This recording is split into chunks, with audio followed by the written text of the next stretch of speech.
kasita bakugamba tukutaddeko ne basibe bano bakugamba bakutaddeko ki musango ki define and report ha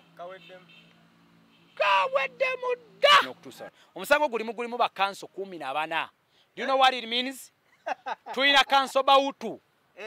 yomu ku bakansa abakyasinza amaanyi mu ggwanga Uganda mu misango gya capital offense. Tuina council Kabega ye leading council mu misango egikwatagana ku egyo capital offense egiri ku mada ebikoze bita ejo first degree mad ejo oyo council Kabega. Tunao council Kirunda, tuna council Mamadi Nsereko.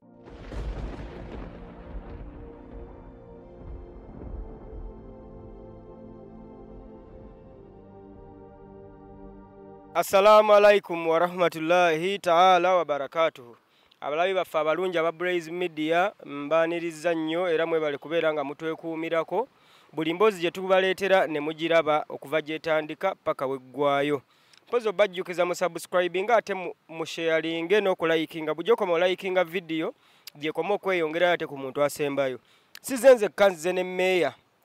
omutaputa omunnyonnyozi era omufumiitirizi mu nsonga ezikyasinze okutrendinga mu ggwanga ensangi zino. Kamubawe atababuuzeeko meya. Mbebazizaako nnyo bannayuganda mwenna abagenda mu maaso n'okubanga mutuloba mu bitundu by'eggwanga byonna eby'enjawulo. Nkakasa bulungi nnyo nti ensonga mugikutte bulungi okubanga ate mugoberera ne muyiga ne mufaayo n'okuteekayoko obudde bwammwe okumanya bye mutamanyi. Omanyi kirungi omuntu okukkiriza nti ensonga sigimanyi kanfuna abaginsingako bagibeeko kye bagyogerako. Olwo naawe osobola okuba nga obayigirako kikuyamba okuba nga naawe otambula ng'omumanyi kubanga nze gye sigenda kubeera ojja kuba okozesemu ku byewampulirako omumanyi okuba nga obiyimirirako nga ggwe abimanyi okunnyonnyola oyo atabimanyi olwo n'oyo atakumanya abiyigireko asigale ng'ate ye credit obanga okusiima akuwa ggwe. Kale no yawaayo eyo kitegedde kakati bwe kiti ensi bwetambula ffena tuyigira ku bannaffe tuyigira mu basomesa tuyigira ku bantu ab'enjawulo. Okay, nga bulijjo tuba tusimbulirawo ate butereevu mpozi ate bakonekoneko nyumirwa nnyo ng'okobakonako Kyegegwa Kyankwanzi Kiruhura Bukomansimbi Mityana Sembabule Kalungu Masindi Fort Potro Kasanda Ajuman Pakwa Kirira Soroti Kampala Wakiso Mukono Luwero na Misindwa na Mutumba Kabale Lukunjiri Kazo Ishakabula Mojiruka na Kaseke na Kasongola na Kapilipiti Malaba Busi ya Mubende Kakumiro Kagadi Bundi Bujoshema Katakwi Bukwiri Bujiri Kisoro Tirinyi Moroto Tororo Banang obudo obulina onamenya ki onale kaliwa mpozi n'abali ate mu diaspora in general tubatumidde abali mu Norway abali mu Bahrain abali mu German abali mu Rwanda abali mu Kenya abali mu Saudi Arabia abali mu Iraq abali mu Oman abali mu United States of America abali wali eri Canada konja fabanga mu Venezuela abawangalira mu mawanga na South Africa abali mu Lesotho abali mikwano gyaffe mu South Sudan abali mu Sudan abali mu Congo Brazzaville abali mu Central Republican mawanga gonna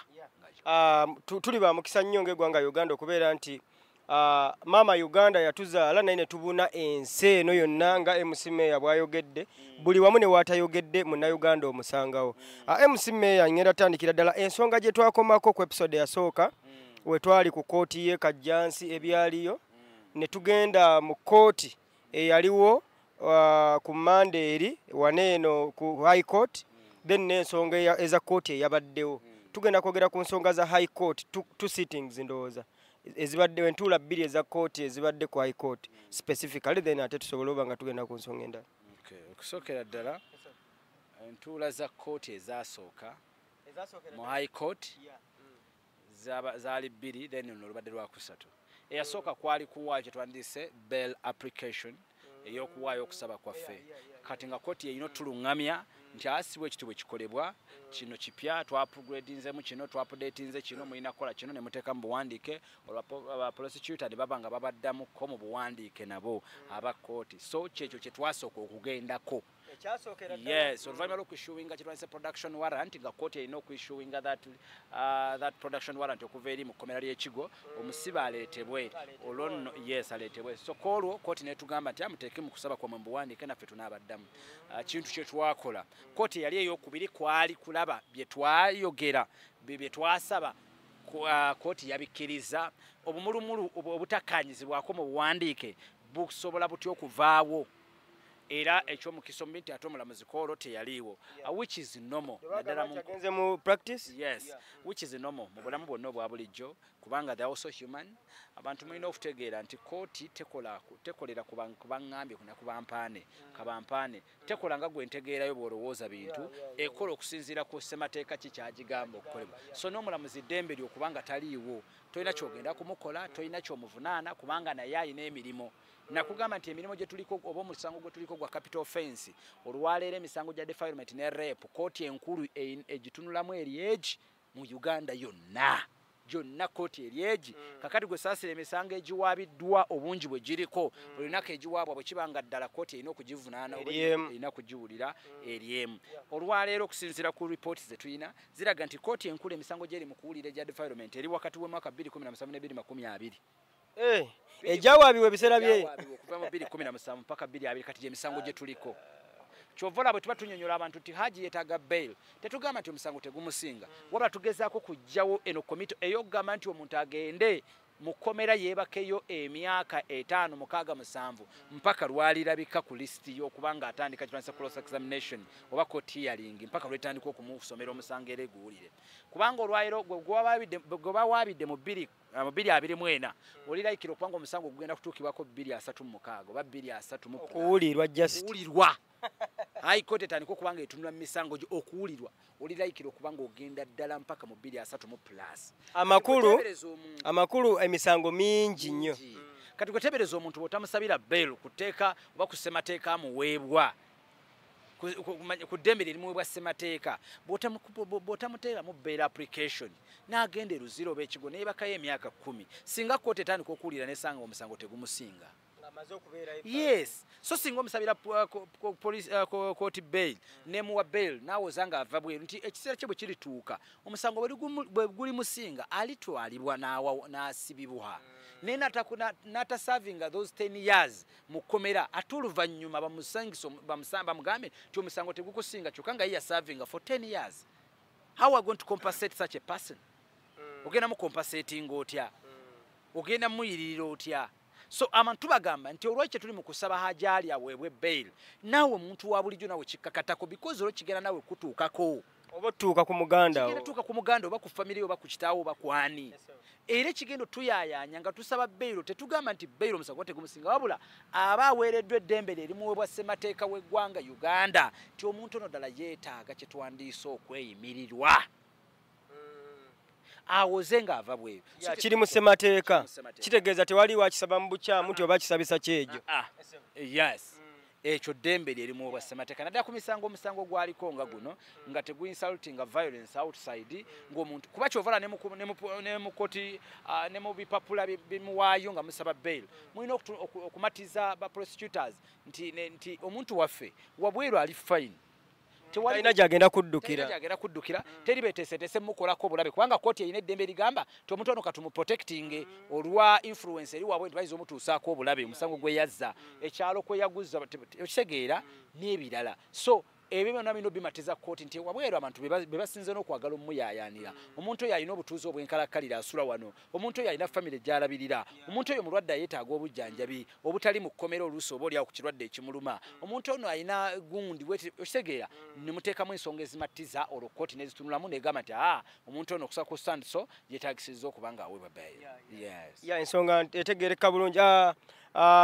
twali mu kooti nga ennaku zomwe zaali ng'oggyeko zino eza 25 waliwo emabegako nkumanda eri zaalibanga 18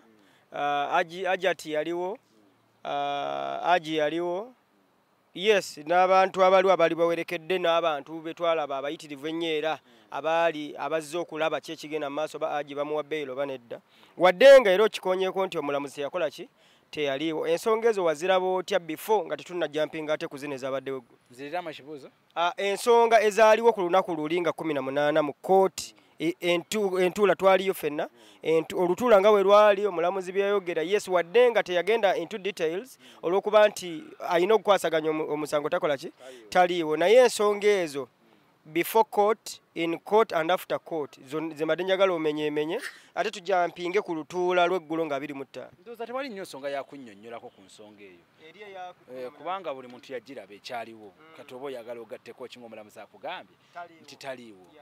kitegeeza kinnyonnyolwa nti taliiwo ate n'abawa n'ebbanga nti nga mmande mukomewo nga 25 ekyo kamba buulira omusango gwa Haji abantu mwenna abali ku sayidi ye mwandibadde musanyukana nnyo kubanga ogwo omusango guliko emyezi 6 mu kkooti esookerwako eweebwa eddembe lya okuva lunaku lw'okwatiddwa mpaka myezi 6 ng'ekyanoonyereza okwebaka wali eri okwebaka mukomera ekigo nga bwe weewuuba mu kkooti y'e Kajjansi okumala emyezi 6 nga tonnaba kuweerezebwa mu high court eteekeddwa ate okuwulira omusango kitegeeza nti mwe muli bamukisa nnyo nti mwateekamu production warrant olwaleero y'okubawa omusibe okumuleeta mu high court aweebwe bail nga ne speed nnyingi nnyo ate ne high court neekola ku speed ne court esookerwako neekola okunoonyereza kwayo ku speed ey'amangu okusobola okuwaayo obujulizi oba okutandikako okuwuliriza omusango guno ku speed ey'amangu kitegeeza yandibadde achievement y'amaanyi because abantu bali ku misango gya capital offense egya defilement ne rape mu myaka 2 awe eruzira oba ekigo nga mu high court gye bali nga teetebwanga mu high court ng'ali awo ekigo ali luzirawo ng'amaze emyaka 15 nga high court talabikiranga ku lisiti y'abalina okujja mu kkooti awo okukola ki okuwozesebwa oba ntegerekese bulungi kakati abantu abamu bakkiriza n'emisango kuba waliwo enkola kati mu makomero eriwo ey'okwanguyiza kkooti eno emirimu n'okwanguyiza gavumenti obutasaasaanyiza ssente pre-bargain ey'okukkirizisa omusibe omusango newankubadde yaguza oba teyaguza ku lw'okwanguyiza kkooti omulimu gwayo n'okkiriza omusango n'osalibwako ekibonerezo okusinza ku gavumenti pre-bargain yenteeseganya eyaleetebwawo wakati w'omusibe ne gavumenti okukendeeza ku expense muteeseganye tujja kusiba emyaka 7 nti mujja kunsibayo 10 ekibonerezo kibadde kya myaka 25 kati abantu bangi bakkiriza emisango nga lwaki bagikkiriza nti abalamu ebbanga lyamaze ku remand nga talina ssubi lireetebwa mu kkooti amazeeyo emyaka 10 n'agamba wakiri kanzikiriza omusango mpeebwe punishment gye mmanyi nti oba ya myaka 5-7 nti naye eriggwa abantu bali komito nga bamuteekako ennaku z'omwezi 3 tebamuteerako mwezi tebamuteerako mwaka nga kwali awo walize ennaku za mwezi 3 kakyovu olaba nti abantu abamu abatamanyi bo babeera excited nnyo ne basanyuka mu kubanga gumusinza akkiriza. There are very many people nga bakkiriza emisango nga tomanyi kiri inside lwaki akkiriza omusango ogwo amaze ku rimanda emyaka 20 osuubira kukola ki bamuwadde essuubi nti singa okkiriza tugenda kusibayo emyaka 7 kkiriza omusango nti waguze kubanga olwedde atambudde 10 kyava kkiriza so nga tonnaba kusalira muntu musango nti gumusinza akkiriza omusango woho omusajja yakwata mutumu omwana yamukwata bya ddala omusajja kyufu omwana yamukwata lowooza nnyo ebintu ebimu ogende into details lwono okakasa nti ebintu byetwogerako ebintu ebimu tulina information ate tuwaayo obudde okuyiga n'okusoma ne tumanya eyo pre-bargain bagiterawo abasibo engeri y'okuteeseganya omusibe wakati w'omusibe ne gavumenti era gavumenti eweerezayo ba lawyer ba prosecutors bakeera kulambula abasibe kuboogereza kyemwanayabadde akola minisita Balamu Ngati ali mbasibe abakonvisinga mukkirize omusango gavumenti ebasonyiwe mukkirize omusango gavumenti ebakole ki so the same thing kikolebwa ne ku misango gino egya capital offense kubanga mingi nnyo nkugambye olwaliro court high court eri ku misango eja 217 ejaddizibwa in between 217 ne 220 abali ku defilement ne rape gye misango gyeri mu kuwuliriza from 217 kankwe ekyo kulabirako omukyalo ono Susan Magala oyo mwana omukyala gwe batta ng'okimanyi nti omusango gwa 217 ne kati olwaliro okutandika kyetwandise court hearing gwatandise jjo amakulu omusango gwa 217 nga basuspect babadde ku remand just okuva 217 bakyaliyo olwaliro batandika okujja mu high court kati olwaliro bwe tugamba matumubakkirize bafune bail nga ajali bwe tumwogerako nti mukkirize omusajja aweebwe bail tutugamba nti omusango tegumusinga nedda tugamba okwewala okwebaka mu kkomera emyaka gino gyonna kubanga nkugambye alilayikira omusango gw'okutandika okuwulirizibwa mu 230 nga mwegi kubanga nkugambye olwaleera misango gya defilement ne rape gye bali mu kuwuliriza gye jaddizibwa in between 217 ne 220 myaka nga 9 mabega kati tetuliko 217 ne 220 kati gwe gubawaabidde olwaliro be bakujwetekako omusango bagonna bamutuufu basi mutuufu nga gwa defilement ne rape mu 220 beera ng'okimanyi nti ogugwo oyinza okulabika mu high court mu 236 kati gwe tebereza ng'oli luziraawo kale singa kizuula nti omusango tewaguza singa kizuula nti kitaawo oyo omusango teyaguzza ngamazobeera emyaka nga nti omusango teyaguzza naye nga amaze okubeera emyaka 10 ekirala mu pre-bargain eno eweebwawo abasibe n'ebirala tolina n'owokizuula nti omusango gwali tegukusinga tolina woogenda kuwawaabira gavumenti tolina wogiwawaabira kubanga ekonvinsi nze maze n'okukakasa nti oli komito okkiriza nti omusango gwakola ki gunsinze ka tolina ne bw'onoovaayo kuwawaabira gavumenti nti munnange mwansibira obwereere tolina kubanga wali mu mpapula z'emusayini nga eyina weekulimitingira nga tolina nabo ogenda kuvaayo kubenda olu bansibira bwereere kati osigala ng'oli mu environment emanyi nti oli convict omusango gwakusinga nobeera mu society ng'oli isolated abantu bakusosola bamanyi nti wakwata omwana omuto bamanyi watta omuntu naye ng'oluusi omusango tegwakola nga gw'omanyi kyeweewala kwebaka mu kkomera tolina freedom yes okitegeera so tusaba enkola eya bail abantu bannayuganda mugitegeere nti omuntu bakuwa bail oba togiddwako musango eddembe lye likuwa bassemateeka nti olwaleero naawe kennyini ali mukusagambisa bamusibe ajaali naawe kigenda kutuukako otegeere bwe kiruma kigenda kutuukako wallahi okere ku makyanga muwalawe yennyini gwozaala ng'ogenda okukomawo okuva ku mulimu nga bannayiba bamutuninza ebigambo nti yogera kitaawo abadde akwebakako yennyini gwozaala nga kaana ka myaka 6 nga bakatudde ku poliisi kagambe taata abadde anneebakako nga neibawo tomanyi ntalo ze mufa naye nga kali ku poliisi toweereddwa mu kisa kwogerako nako ng'akaana kali ku kimu taata abadde anneebakako bakutwale wano ekigo webakayo emyezi 6 egisookerwako egyo nga mukyali mu kooti esookerwako bagenda okukomitinga okugenda mu high court okurimandinga eruziro bamwapa prison bagenda okurimandinga nga weetaaga okwebakayo emyaka 2 ng'omwana oyo akusibiza alyoka ate batandika owulira olwaliro oweebwa bail kikuyamba okubaako engeri gy'okola oba oli awo okubanga naawe onoonya obwongo obuyinza okutaasa nga gavumenti bwekola ogwayo era ensonga lwaki mu bail application tuteekamu bino wammanga obutuuze bwo bashuritiza bagenda okweyimirira bazitowa kyenkana ki singa obula basobola okunoonya oba bazitowa ekimala okusobola okubanga bateekebwako ekyo gwe singa gwe abaabuzeebula nti ekikugeza mukulembeze wa ddiini mubaka wa paalamenti kiyamaani w'ekitundu musajja wa mugagga wa talina bizinensi n'ebintu ebifaananako bwe bityo naddala abavubuka mwenna abakyezimba wano mu uganda gwe beera ng'okimanyi tosobola kwewala kkomera by all means muwala wo yandikusibwa mutabani wo yandikusibya oba mukyala wo oba girlfriend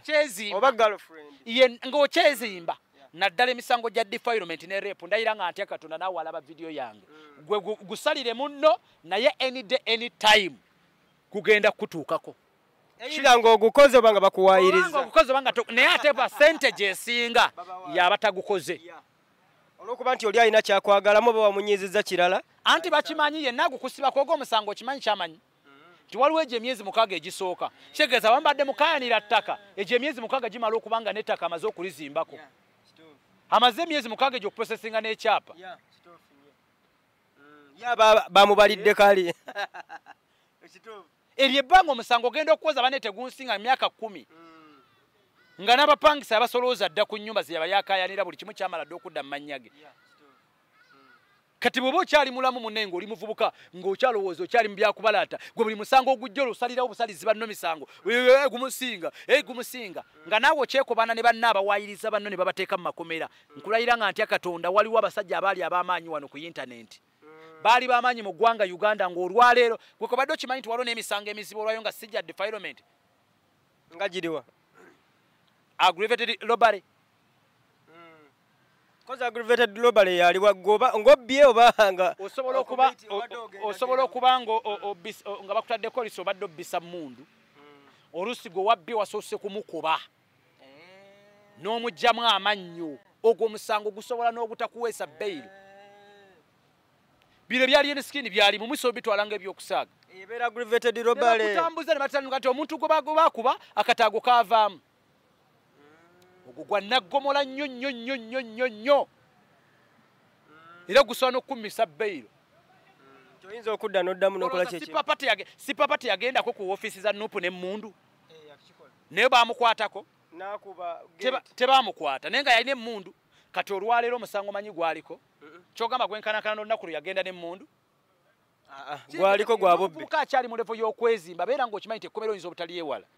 omuntu yenna wakwetagiddwa omulabe wayagala okukwatira awaluma asobola okukozeserawo buli kimu naddala emisango gya rape ne defilement kubanga gimanyiddwa nti gyemisango ekyasinza okuba eminene ennyo ate nga gyetaagise okunoonyereza okw'ekika ekyewaggulu nga baprosecutors bwe banoonyereza gwoba munda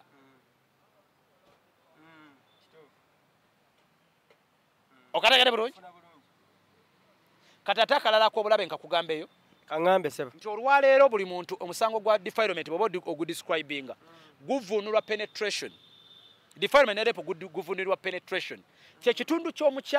ky'omwami n'ekitundu ky'omukyala okubanga kirina we kyegattira kyovula bino nga tetunnabikola tunoonyereza wayingirako mu bukyala bw'oyo omwana gwe bakuvunaana kati ekyobuzibu ekyobulabe ekiriwo nti wano mu Uganda kyangu nnyo okuteekako omusango nga n'enkwaso simanyi ba tekinologiya ye mutono oba okunoonyereza kwe kutono kasita bakuggyako omusaayi wano ne bakebera oba oli mulwadde oba toli mulwadde ogenda kukaaba olwayo ze nayogeddeko n'agyali tubeera mukomera ekigo mbeerayo olwayo bonna be bataddeko emisango gino kye basinga okukaaba bagamba mutuggyeko enkwanso tukakase obeyo ddala amazzi gange mugasanzeemu mu bitundu by'oyo omwana abasinga bonna percentage esinga kye bakaabira baganya okifuna tibabaggyeko nkwanso babaggyako musaayi lwaki musaayi kyokka buli omu kyayaayaanira akimanyi ogamba neebase ku mwana wo njagala muggyemu amazzi gano munkebere buli omu kyayaayaanira amaze emyaka 6 nyina omusajja gwe nadde njogerako naye kakooza naye bamusiba emyaka 8 we eruzira yabadde annyonnyola yakozesa mukyetwase prebagain gye yakozesa yamala awe eruzira emyaka 8 bwe yakola prebagain n'ateebwa omusajja agamba tebanzigyako wadde enkwaso sijjukira dde na musawo kunkwatako ku butundu bwange oba bupime okanya kwegayira okanya nti owaayi si gwatuwa ekyokukola naye ng'olwedde obujulizi bwonna obulumiko obwenkomeredde obuli ku musango gwa defilement ne rape bunnyonnyola kye twandiise penetration oba bunnyonnyolwa nkwanso ez'omwami n'omukyala ozisanze mu mukyala omuwala ono abadde n'enkwanso zo amazzi gabaddemu kati bwe kibanga ekyo kiremye okunnyonnyola bujulizi ky'obulala obwenkomeredde obusobola okututuusa ku mazima kuba omwana asobola okuba nga simbeerera nga kituufu tusimbeerera naye nga sigwe wamukozesa abaana myaka 13 14 saa zino osanga talina mbeerera kati omusaayi guno ekitwaza omusaayi kyekiriwa kukebera oba olina siriimu kukebera oba tewasiga oli kyokka kati awo obujulizi bwa tebumala obwo kati ovula ngeri nti ebintu bino olina okubeera very keen n'okusaba ekisa kya Katonda kikutambulireko otherwise bwe bagukuteekako kyova olaba ne bwogenda mu kkomera kasita bakugamba tukutaddeko ne basibe bano bakugamba bakutaddeko kimusango ki defilement ne rape kaweddemu dda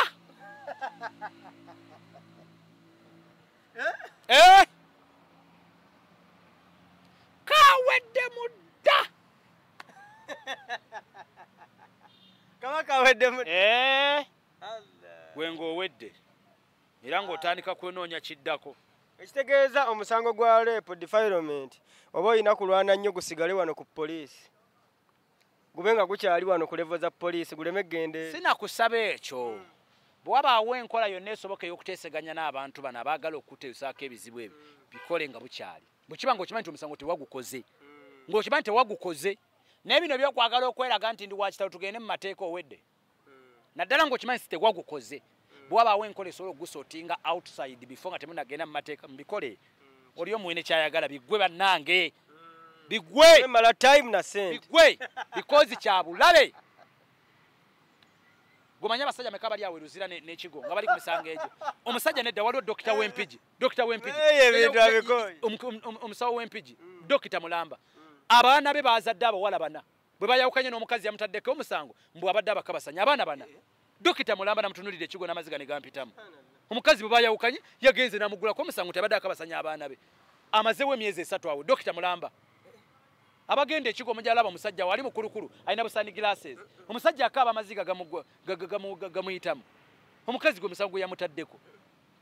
abaana be bana bonna mbwe abadde abakabasanya Wempigi awo Dokita Uganda eragawa olunaku lw'eggulo kooti yabaddewo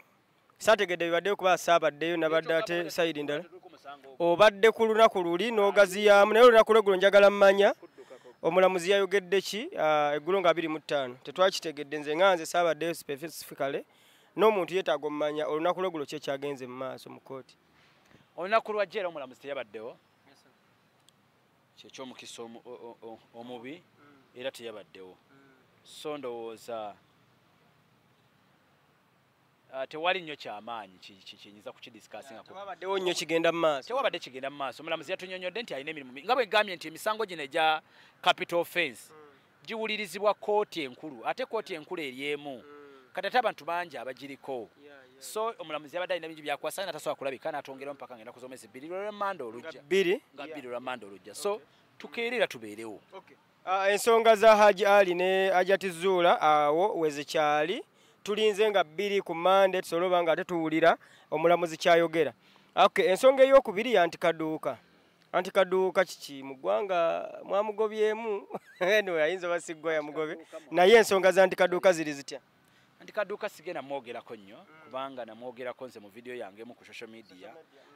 namulabulabulabuzi nemugamba nti emirundi egisinga kyembadde gambako bwabaawo embeera yonna esobola okusootinga ekintu outside nga tekinagenda wala we have people abakusobola okwekizajjaleetinga ensonga n'ekufuukira akabasa if you're not well prepared and organized we have people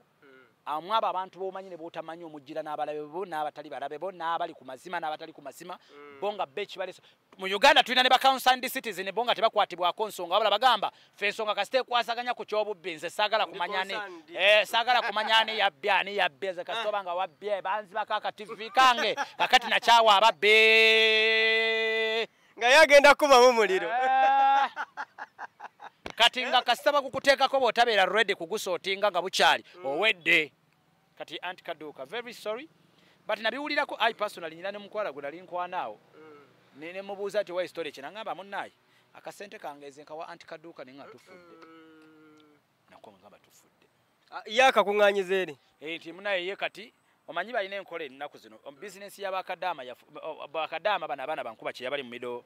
middle east countries ezo bo kati abantu bagufuula mulimo kati obeera eno okola waliwo n'abavubuka abamu afuna capital wa millions 5 n'akwana abawala buli gwakwana muteeka million emu n'amufulumya akusuula mu laavu n'akuteeka million emu ogende Saudi kati gw'ogenda otegede nti bba wange era akasente kagenda ku akawunti ate munanga akutaddemu ne ssente ogende Saudi awo okola oteeke kati mwebali abavubuka muno mu Kampala nga millions 5 ze azikuteekamu n'amanya nti abawala 5 oyo capital kati ye buli wiki buli mwezi n'amanya nti ekyenda kiri mumba ku akawunti yalina okubajetingira famire yo kati emyaka 2 omuzadde yaweerera neyakuza okunywa kasukaali boyfriend yasooka okukanywako nti mwe abazadde mwale mumutwala ku kye kati yo boyfriend amubalidde namugamba nti owaayi nkuteekamu million kuba yerabidde nti oli ali mu bizinesi so bano banyinaffe abali ku byeyo balina okutegeera nti bakola akasente ne mukola akasente bannayuganda eriyo abatakola abali wano bo nga ye bizinesi babalirako kati babeera kuno ba motivational speaker buli bizinesi ejja bakubala nti kati ye Antikaduuka kyabadde akola kye nawulira abadde aga nti oweereza millions 2.5 n'akutandikira omudaala gwa chapati mbu muvannyuma lw'emyaka egy'ebiri n'okomawo mu Uganda mbu n'osangawo ssente ezo zennyini oba nga azikubisaamu emirundi 2 n'omudaala agwo kati bakadaama mbu babadde baweerezanga ssente ezo emidaala gyabadde yakakolawo emeka ate giriwa ate kati bamunoonya ate owooza yakakolawo emeka yadduse mu ggwanga owulya yadduse mu ggwanga ate yakakolawo emeka bakadaama babadde nga bameka be yakajjako se bangi nina ne comments wano video nina gundi abajja mu inbox nga bagala mbyogereko biki ne bagamba no sijja kutambala buli nsonga kyofulaba ensonga ya Antikaduuka azeemalire n'abantu be lwakuba nti obuzibu ne bannyinaffe nabo tebawulira abo tuli kwogera ku nsonga za bail n'ebirala be bavaayo ne bakomerera kubanga ye tasobodde reasoninga into a reasonable doubt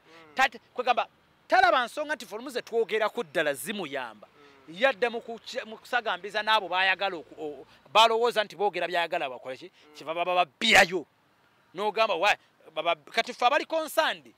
omanyi nagamba nti ensobi bbiri tezikola kirungi kimu nsigala ngamba nti ekikolwa ekikolebwa Antikaduuka kibi bwe kibanga ddala alina babba naye ne bannyinaffe be babba olumu entegeera yaabwe okutuuka ne weebuuza gwe yava ewammwe nga nnyoko wa akayumba kagala namukubira mu waka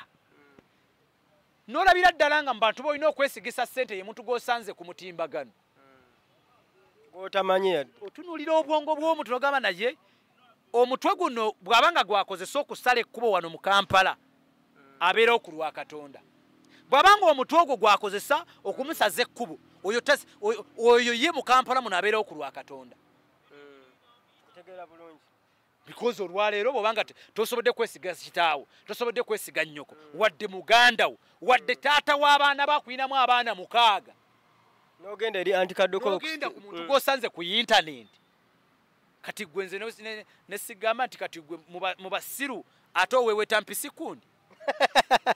naye empisa niyo yagiweweesa ekkundi otegedde ekintu ekyo so kati nze saagala nnyo okusalira nti kadduuka baba nga abadde ababba ne poliisi yayingidde mu musango era twategeddeko nti yadduse bw'ali mu ggwanga lya Tanzania balowooza so bwe kiba nga ddala kituufu abadde ababba kikolwa kibi era tukivumirira tukikola kibi era tukola ki tukivumirira naye nammwe bebasa nti ate muli bawumba tutu omanyi waliwo omusiru waliwo mu literature waliwo kye tuyita retarded pang oba retarded marango nga bw'okiwulira nga ye musiru omuwumba tutu nga tasobola kwawula busa bwa mbuzi ku mmwanyi nga bw'oteeka obusa bw'embuzi awo n'emmwanyi n'oziteekaawo buli kimu yagaya kigaaya ati kifaanana ebyebimu kati ye nga agaaya bugaaya bwe butaawula kitiiyo ku jjiiko very good yes be bantu abo betwogerako naye musimeeya taggwayo esebo so nsaba police ne government ekolere wamu kwaba nyinaffe abo ssente zaabwe zisalibwako akasente omusolo in fact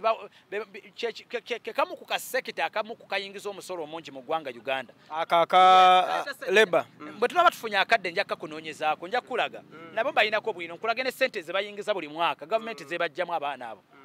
zebajjamu kubanga gavumenti ebafunako mu kufuluma ne mu kuyingira n'omusala gwe bafuna era babajja kufuluma agenze ne mu kuyingira ebafunako kyokka ne ssente zennyini ezo zennyini zibasasula omusala gavumenti ebafunirako ku gavumenti yeeri gavumenti y'abali Ministry of Labour yeeri kyokka ate nebafunako ne ku ssente zennyini ate akatono ke bafisizaawo ku mpeereza asindika wano so gavumenti ku ngeri gyeribamu ku bakadaama nnyingi nnyo so bw'olaba nti gavumenti bwe batebafuddeeko eba erimbyemu kyova olaba nze mbawa nnyo ekitiibwa era nsaba gavumenti bwe eyongera okulungamya omulimu gw'abaana bano egulungamize ddala kubanga bayimirizaawo ne bannayuganda abamu abandi badde bamala obudde nga bakuba abantu obutayimbwa babba ku bakadaama munnaayo n'abeera oko nabba bano bakyali baffe babbaabo kati oyinza okusanga mu ssimu ye alinako Kadaama Aleni Kadaama Fiona Kadaama gundi bawandikako TikTok gundi Aleni TikTok Aleni Dubai Aleni Kuwait Aleni Iraka amannya gali okwo buli kadde mukwane ennyumba bangoba ennyumba bantwala nti munange maama yalwadde munange so that is it ondeka nengenda situnabakkuta abantu bakyayagala owulira ebigambo bya MC Mayor anyway katono nnyo nga tuzzeemukko side eri entono Honorable Muhammad Nsereko baŋŋambye omusango guno agulimu nnyo nga looya ate ng'omu kubafaayo oba mikwano gy'abantu abo okulaba nga oba oli awo aja afuna okuyambibwa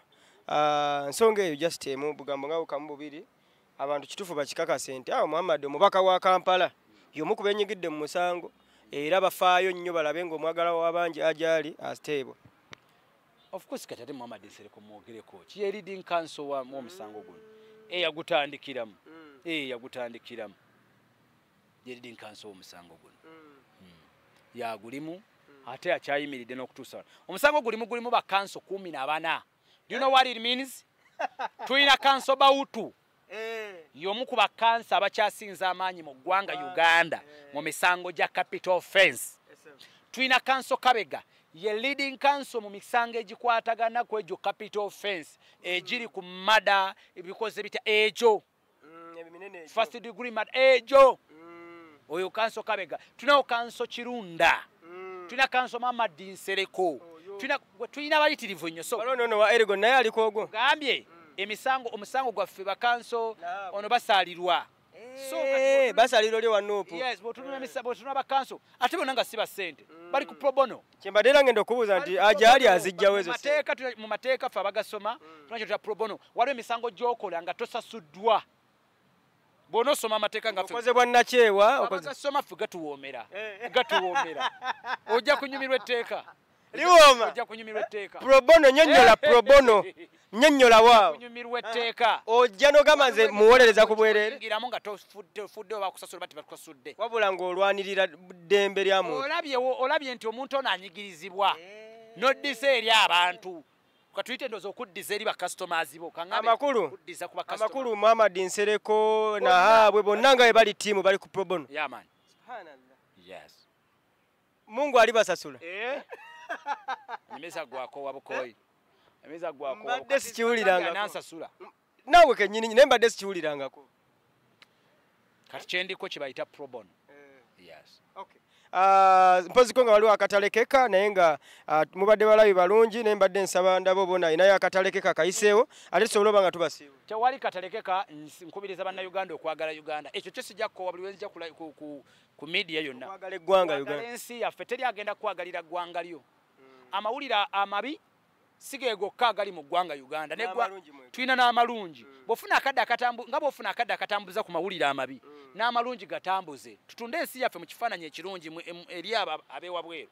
tutambuze ku mawulire amalungi agakwata ku nsi yaffe naye n'amabi era kikkakatako nga munnayuganda okujjukiza abo abakwatibwako ensonga nti kino ekintu kikyamu bakikomye okugatambuza nagwo si musango okuba ddembe lyo nga munnayuganda okufuna good service ontegerekese bulungi twagala obuwangwa bwaffe okwagala kabaka oba tosamidde okwagala obusogo oba tosamidde kyabazinga okwagala omukama w'ettoolo oba tosamidde obuwangwa tubwagale kali kyaffe nti omuganda abuuza afukamidde nti bwe nkuwa ssente mukazi gwe nga nkukwana kyabuvunaanyizibwa okunneebaza nga gwe ataazikoze nga nze azikoze kikkakatako okunneebaza nga nti meeya niweebale musajja wange kikkakatako nti omukyala bw'oba owamubaawo emmere mu Buganda teekako akawuuwo buwangwa teekako akantu ku mmere bikkako si kweta mmere yonna ng'etagala butagazi bweti ebuukako n'enswera okategedde bwe tuyite obuwangwa culture wabula osobola okubanga olinako kwotakkaanya nako nti munayinza okusobola kunzikiriza yange sikkiriza kulima kubijja sikkiriza